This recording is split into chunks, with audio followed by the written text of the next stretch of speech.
Hi guys, welcome to Casserole. My name is Adrian and springtime marks spring cleaning, so I started mine last night.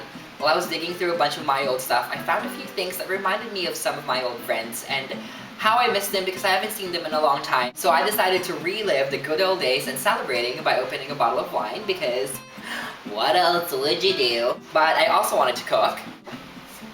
Drinking is a solution.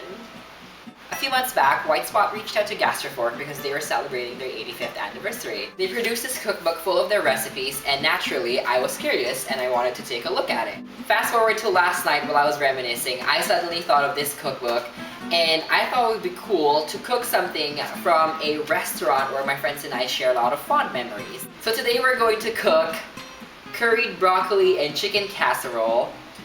On the menu, it's called chicken broccoli cheese, or my friends and I call it CBC because it's too long. Let's start cooking and continue drinking. For this recipe, you are going to need not the wine, but it's optional.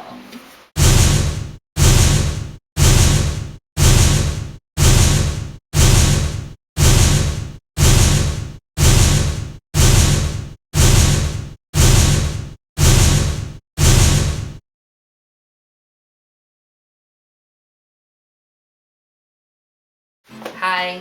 So the first thing you need to do is make sure that your wine is refilled. Yeah, buddy. So large saucepan, medium-low heat. Oh, and a tip by the way, I like to prepare everything before I cook. I like everything to be chopped, sliced, peeled, whatever. It makes life easier. Cleaning is easier, and if you're drinking while you're cooking, I don't want to deal with knives when I've had a little bit to drink because I want to cut myself. So saucepan. I haven't even started. We're gonna cook the shallots, the butter, salt, pepper, garlic, curry powder, and nutmeg. Okay, so butter. We're gonna melt this butter. 6 tablespoons seems like a lot of butter, so you know what? Following it by the book. Heat up, heat up, heat up, heat up. Shallots are gonna go in.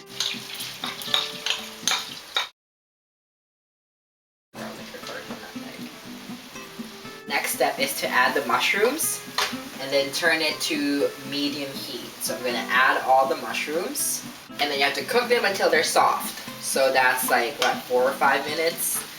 So it's been 4 to 5 minutes. And so I'm gonna turn this off, take it off the heat, and then take 2/3 of it.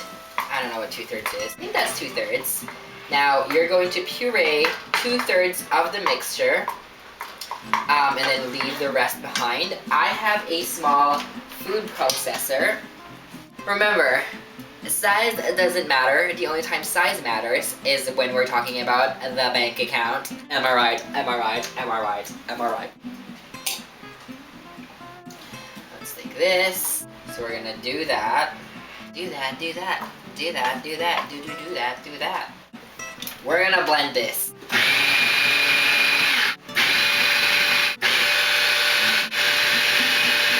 Now we have to return it to the pot and make sure everything is blended nice with the huger chunks. This is for later because you know what? Later. Put it back on low heat and then we're gonna add flour and then cook it. We're making a roux and we're gonna cook this for 10 minutes. I was in culinary school, I used to make roux a lot, and then one day I just said, I will rue the day that I have to make another roux. Oh my god, shoot me. Now, we're basically cooking out the flour. I haven't been doing anything but stirring. I've been drinking. We are now going to gradually add the chicken stock, the cream, and the lemon juice. Gradually. So now I'm going to add the cream. Remember, still on medium-low heat, and you're stirring it. And then I'm gonna add the rest of the lemon juice, and you're gonna wait for it to simmer. The next step is to add the chicken and the broccoli. Oh! Just slid in as like a huge chunk. Nothing spilled on the side though. That is a modern-day miracle. The guy outside looked in my window and started watching me because I was talking to to a camera. Subscribe, thanks. We're gonna keep going here. I just want to stir everything in. I want to make sure everything is incorporated. We're gonna cover it and leave it to cook for 5 minutes because that's what it says on the book. The next step is to take it off the heat and then set it aside. Here's a life hack. Read the recipe before you start cooking. You're only supposed to use 2 tablespoons of the butter when you cook it, and then the rest you have to use later on. I didn't read that. You were supposed to add all 6 tablespoons of the butter in the beginning, but I didn't. So I just took an extra, I don't know, I think this is 2 tablespoons, 3 tablespoons. You're supposed to use 4 tablespoons of butter for this part. Now that the chicken and broccoli is set aside, you have to preheat your oven to 400 degrees Fahrenheit. The next step is to add the mayonnaise into your dish and then transfer it to a 9x12 casserole dish. I think I should have sliced the chicken smaller. Whatever. It's all going in the same place anyway. My belly! And we're gonna transfer it into our casserole dish. That looks delicious. I'm surprised I can cook after 5-6 glasses of wine. Then now you take your melted butter, you combine it with your breadcrumbs, you stir it, and then you put it on top of your casserole and then bake your casserole for 15 to 20 minutes. So it's almost ready to come out. I'm about to, oh, it's ready. So I'm gonna take it out right now.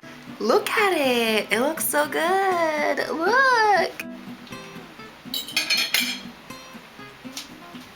You know what, it's not the same. It's probably better if you go to White Spot to get it, but it's good. So if you like this video, make sure to give it a thumbs up, subscribe to Casserole for more videos, and I'll see you guys next time. Bye!